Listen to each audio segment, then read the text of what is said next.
Dinarayo ng mga bisita at residente ngayong tag-init ang River Park sa Tanawan City, Batangas. Silipin yan sa report ni Hazel Alviar.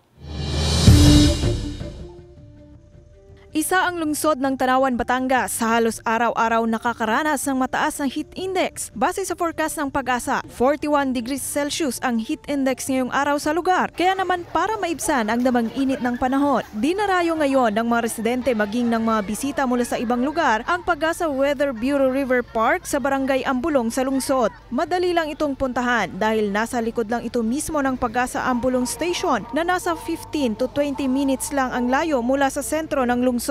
Magkakaroon po kami dito ng tagabantay na magiging lifeguard. Ang tubig na dumadaloy dito nagmumula sa dalawang bukal. Pamilya o di kaya na may grupo ng mga magbabarkada ang nagtutungo rito. Gaya na lamang ng grupo ni Tricia na mula sa Karatig Barangay ng Ambulong. Malamig po dito ang tubig po, kaya po masarap po maligo dahil sa init po ng panahon. Ito lang po ang malapit sa barangay na pwedeng at maliguan. Bukod sa kaligtasan, tinitiyak din ng pamunuan ng barangay ang kalinisan sa lugar. 20 pesos ang environmental fee kung saan ang maiipon na pondo ay gagamitin sa pagpapanatili sa kalinisan ng River Park. Mismong mga residente sa palibot ng lugar ang nakatoka sa paglilinis dito.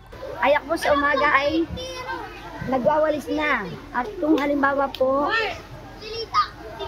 sila yung mga nagsisiwi na rin po, ay ako rin po ang nagwawalis sa hapon. Hazel Alviar, Balitang Southern Tagalog.